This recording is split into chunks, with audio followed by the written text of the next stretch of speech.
think a little small pizza bet on anytime touchdown Tony, and especially too, like if he kicks it, if he's going to be returning kicks and punts, you got that anyway. Anytime touchdown Tony. I like the sound of that. Hey, Taylor Price, my guy. The NFL playoffs are coming up, and this weekend, Saturday. I mean, the first matchup is Cleveland and Houston. I mean, going into the playoffs, I think the AFC is pretty strong. How do you feel about the Cleveland and Houston matchup? Browns, they kind of went through some woes in December and kind of, I think a lot of people wrote them off with, Watson getting hurt and then DTR coming in and kind of getting hurt. Actually, out of all the 6 games, I did have one of my best bets on this game, and that's going to be the over 44.5. Okay. I think I wrote down all the numbers again here this morning, but it looked like it was still 44.5. It might have moved up a little bit, but 44.5 was what I was seeing on that. A lot of times whenever I give out best bets or I'm either on a side or a total, a lot of time it's fading the public opinion and fading a lot where the money and the number of bets and tickets are printed. So the narrative here is that nobody can score on the Browns defense, which um, could be the case here. But I still think that the Browns offense is a little bit undervalued in my opinion. I think a lot of people think that Joe Flacco is still just a game manager and, they're wanting to run the ball, 34, 35 times and then, pass it whenever they need to. I think that's a little bit far from the case in that I agree. he's gonna throw the ball downfield. Yeah. So I would expect, I just like fading the public opinion that that this is gonna be a low scoring game. It's probably gonna be pretty close to it. So I like this as a tease. If you put a teaser together or something like that, I would maybe if you can get over usually 6.5 point teaser is the most common one. So yeah, if you can get like 38, I Okay. would like the over on that. A lot of explosive players in this too, in this matchup too, that I think are a little bit going over under the radar. Nico Collins, I mean, you saw the big play last week, Right. but for some reason I didn't get as much eyes on this guy earlier on in the season, and the more I watch him, it's like holy shit, this guy's got some DK Metcalf in him. Yeah. I got beat by So him in fantasy earlier this year, so he was definitely one of those impact players that went unsung even in fantasy drafts as well. So yeah, that's one of those. I mean, like you said earlier, the Browns having Joe Flacco not being a game manager, he's only played 5 games and he's thrown for 1,600 yards. I mean, this is going to be a high scoring game. and I really think that they've put the training wheels on Ford the second half of the season. He got dinged up a little bit, had like Yeah. a wrist injury, and I think there was even a game before that where he had like dinged up his leg or something like that. I know they've been really really cautious with this guy once Chubb went down because they know he's the real deal. So I expect them to unleash Ford in the passing game and the running game. I would expect him to be bell cow back in this thing. They're not going to be doing no sissy splits with Hunt. You know what I'm saying? Yeah. So I mean, if you look at the injury report for the Cleveland Browns, I mean, it's a litany of guys that are on there. So, with what they've dealt with, I feel like they are an unsung team. You're going to see a team that, with Joe Flacco at the head, knows what they're doing. They're going to be hopefully deeper in the playoffs, a threat. But yeah, with the Houston Texans being so young, CJ Stroud's got a lot on his shoulders. So, second game on Saturday, Miami in Kansas City. That one's the late one. I mean, Miami is an interesting team. They're kind of they're hit and miss. I mean, Tua and Tyreek Hill, when they're going well and they're gelling, they can put up points with anybody. But and Kansas City hasn't been like the team killer that they used to be. The one that used to go out and put up 40 points a game. So this one might be a little tighter than I think other people think it will be as well.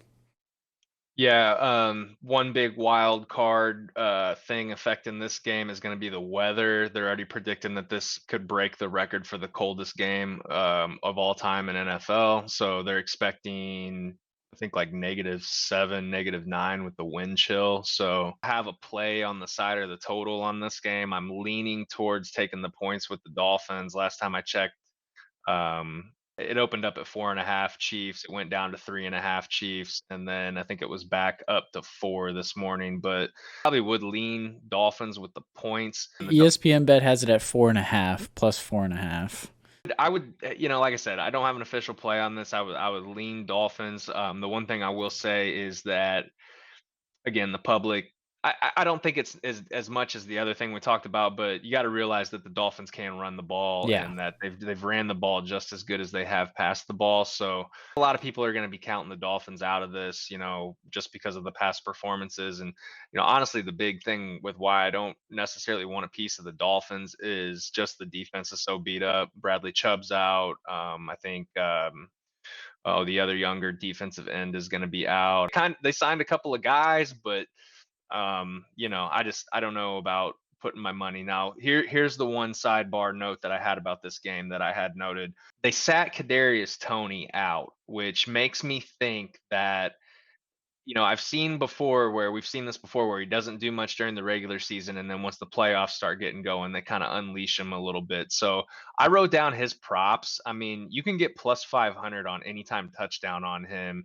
His yards are 12 and a half, so you can take the over 12 and a half, and then he's also got only 1.5 catches. So I'm a little stumped on, hey, one side of me says, hey, they sat this guy out because they knew they didn't want to get him hurt. MVS, all these other receivers outside of Rashi Rice have shown they can't catch the ball, even including him. But so I don't know if they're keeping him out because of special teams reasons, if they need his sure hands as a punt returner, kick Mm. returner. But that was just something that I wrote down that was like, okay, hey, if they're gonna set this guy out and all the receivers have been sucking, maybe they have a plan for him. So Yeah, I you guess know, some injury prone wide receivers on their end. I mean, yeah, both on both sides. I mean, Tyreek Hill and Jalen Waddle both were listed as questionable. Both running backs for Miami. So it's gonna be an interesting one. think a little small pizza bet on anytime touchdown Tony, and especially too, like if he kicks it, if he's going to be returning kicks and punts, you got that, kind of on there too. But yeah, anyway, Anytime touchdown Tony. I like the sound of that. Starting at noon, Pittsburgh and Buffalo. Uh, JJ Watt came on the Pat McAfee show, talking about how he's devastated his brother can't play in the wild card game, and I think that's a big piece to the puzzle there. I mean, the Steelers defense was getting carried pretty hard by him throughout the season, so they're going to be limited, very limited against a good Buffalo Bills offense. So I'm curious to hear how you think this one's going to play out. yeah, I actually got a stat for you on TJ Watt. So the 11 times in his career that Pittsburgh has not played without him, they are 1-10 straight up. Actually, 4-6-1 against the spread. So this was definitely one game I did not have any play on. I mean, obviously the ATS though, the 4-6-1. I mean, that just shows you right there if you're banking on taking the Bills -9.5, -10, you got probably about a Yeah. 50% chance of covering. So there's better plays on the board. Obviously, if you're going the teaser route and you're putting a big teaser parlay together or something, the Bills tease down is pretty attractive, but um, still anything can happen. With Allen and you saw it again the other night, him throwing interceptions. I definitely like the Bills. They're the hot team. You can't not pick them in this game. I would not pick the Steelers in this game, but the other kind of thing too is Mike Tomlin, Coach McDermott for the Bills. They were college team roommates together. Mm. So these guys are know each other like the back of their hand. They're good friends. They're good buddies. They know their styles that they like to go and their tendencies. So wouldn't surprise me if this is a close game. It's right on the number at 10 at the end. Um, you know, the Bills, you want to score as much as you can in the playoffs, but I don't think that they're going to try to just go out and throw the ball all over the field because Allen is so turnover prone. I think they're going to be at least a little bit. If anything, they're going to try to take some risks up front, build a lead, and then maybe try to coast from there. But I don't see Najee Harris really doing much Mm. Yeah, on the against running the side for Bills Steelers, on the yeah.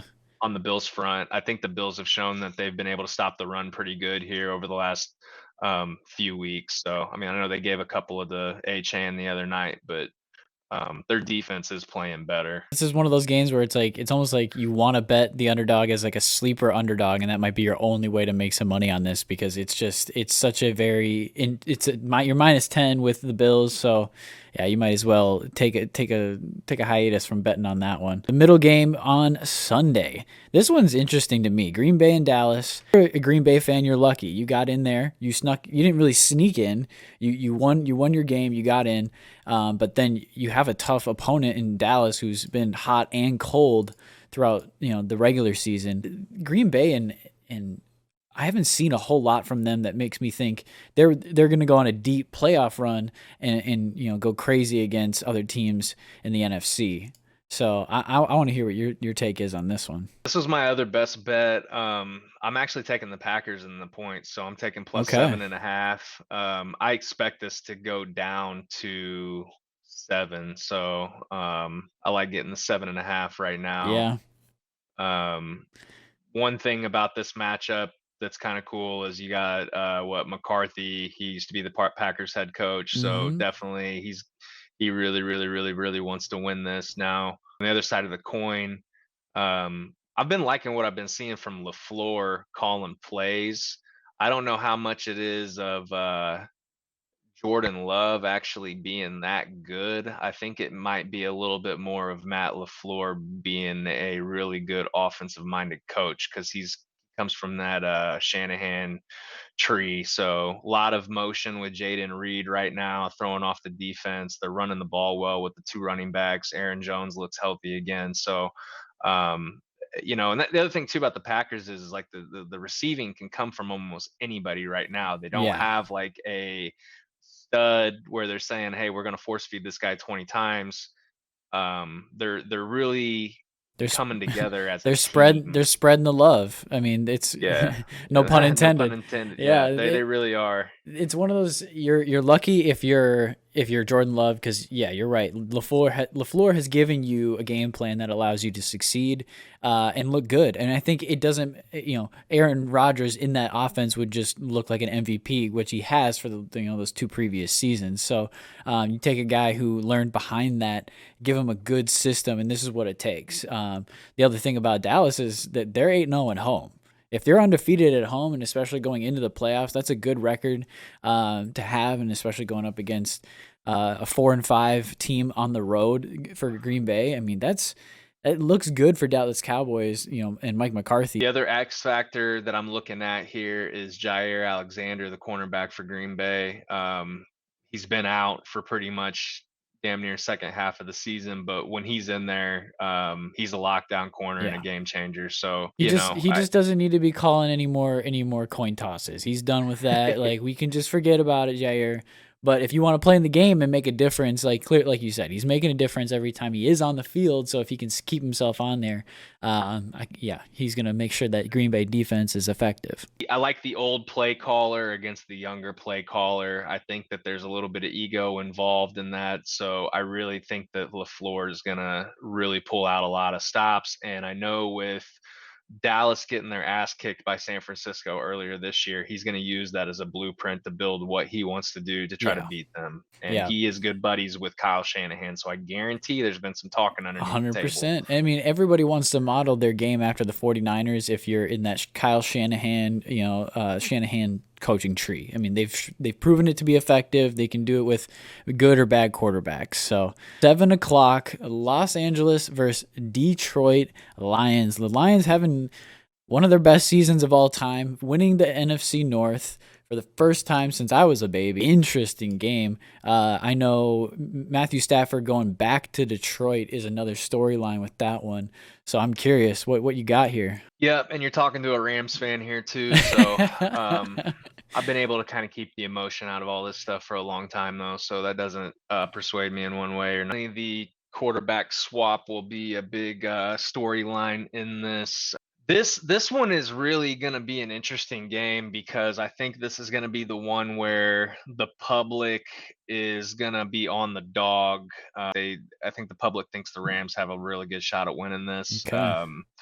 Because of just kind of what we have seen with the Lions defense. I know Lions have a little bit of some struggle on the defense in regards to the secondary here the last few months, but they did get the CJ Gardner Johnson, who was All Pro safety with the Eagles, is coming back.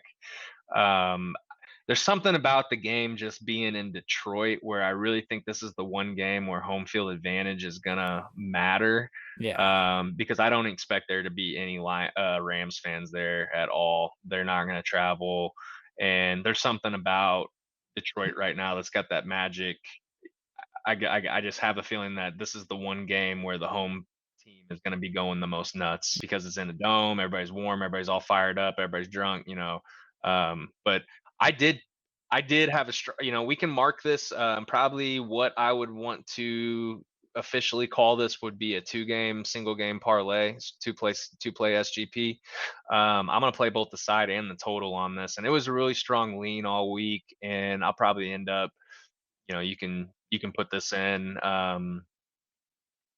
I'm gonna take the Lions -3. I know that the number's been kind of -3, -3.5, but if you can tease that down to -2.5 Lions, and then pair that with the under, I like 51.5. If you can get 52.5, that's even better. But I think 51.5 is going to be good. I really think what's going to keep this total under is I think there's going to be some timely turnovers Yeah. where Yeah. um, maybe some teams are going to be driving down, taking some time off the clock, and then there's going to be an interception or there's going to be a fumble in the other team's zone, and then in the field's going to flip, and then I have a feeling there's going to be some times where there's not going to be any scoring because there's going to be a lot of turnover worthy kind of stuff happening Yeah. here. So I think a lot of people are going to be on the over because it's two dome teams playing against each other, high powered offenses. But we've seen where the Rams want to run the ball with Kyron Williams, control the clock. Same thing with the Lions, run the ball with Gibbs and Montgomery, control the clock and take their shots. Um, I think it's going to be a little bit. Yeah, this is gonna be an interesting one. I'm excited because the Lions are gonna have a very rowdy Ford Field, and hopefully they make a deeper run. It's kind of a Cinderella story. I can tell you too, if one scenario where we hit this under is going to be a Lions blowout, Mm, where I could see them winning like 33-10 or something yeah, like that. I mean, I can tell you right now, as a Rams fan, our secondary cannot stop a nosebleed. mm. So I really don't see the Lions trying to throw the ball all over the place right out the gates. I think they want to establish the run. So yeah, so that's what I came up with on that one. I'm taking the Lions paired with the under, a little 2-game SGP. The Rams are sneaky, but they have to play really well against Jared Goff and make him, just not see what he wants to see. So The Lions offensive coordinator, he is one of the hot coaching finds right now that I know he's got a lot of interviews lined up for some of these other jobs. So I think this is going to be a time for him to shine, and if he can put up 30-35 points up on the board, then that's only going to help his coaching oh, big showcase day find for for a head coach. yeah, for a big head coaching spot. So I Heck just want yeah. to throw that out there too. Yeah, and with Motor City Dan Campbell, just changing the culture of that place, hopefully he can retain him, because if they're playing this well, maybe you need a guy like that behind you helping you call plays. So, And we haven't even mentioned Big Blue one on hmm Monday too, so they got that going for them too. So yep, yes, they indeed. got the momentum. Well, the Mo is definitely in the Buccaneers court right now. Philly's not looking the greatest. Their offense has been a little scatterbrained recently, and I think the -3 for Philly is a little concerning. I wouldn't have put it there myself. I would have saw it closer to even, with the way each of these teams are playing. But I mean, Philly -3, and then the under 44.5. That's an. I mean, This is my least favorite game. I really don't have anything on this one. I had a big X next to it. Like you said, the Eagles are all beat up. I saw AJ Brown went down the other night. I don't even know what his status is right now, but sounds like Devontae Smith isn't playing, or he's dinged up, probably not going to play. well, I don't even know what Hurts broke his Swift. finger. Yes, he broke his middle finger the other night, and then they might have held Swift out of that game. I can't remember, but Yeah, he's I questionable know he was. now. Smith, They've got yeah, so many cluster injuries that You know, it almost just feels like you almost have to go with the Bucks. I like what Baker's doing. He's got some type of swag about him right now that's rolling, and like I said, this is the game that I least like. I think the Bucks kind of have it going for them, with the game being at home, even though I know the Eagles fans are going to travel down there. Yeah. There's a lot of unknowns with that. I mean, the Eagles is pass defense has been really garbage all year, but again, they could turn it around in one game. And, you know, these all these D linemen they got can turn it on at any second. So Something to be said about hot teams. The Buccaneers are 4-1 their last 5, and the Eagles are 1-4. So that does tell a mini story of what happens when you're going into the playoffs. Like, you got to have a hot team. tell you what, if you run a podcast on Monday, I might text you in a play or something for that game, but I'd Okay. probably have to do a little bit more studying. But I hate the Bucks coach, Todd Bowles. I've never liked betting on the Bucks. It's just something about them where he just seems like a dummy coach to me. It just plays really conservative and like gets lucky on certain stuff. So, Mm. um, you know, that's a weird matchup to me. Philly, I would be concerned if I was them, just because of their recent skid, and the Buccaneers have been, relatively good all the way back to, you go back to the Titans game all the way down to where they are now. I mean, they've been playing some pretty good ball, and that's the type of team you want to see going into the playoffs. Baker Mayfield trying to revitalize his career in another new place. So, I mean, he's got a chip on his shoulder. He always has. So that's one that you can't really bet on unless something crazy goes down money line wise, closer to that deadline. Maybe on Monday we'll take a look. We'll see how the money lines change, and we'll update this. But yeah, hey, cousin, so good to see you. So thank Yeah. you for your wisdom. We'll be doing this again a lot more next season. Well, thank you guys for listening. We appreciate your money lines, your money line wisdom. But if you guys like the video, subscribe on the YouTube channel, and we'll see you guys next time.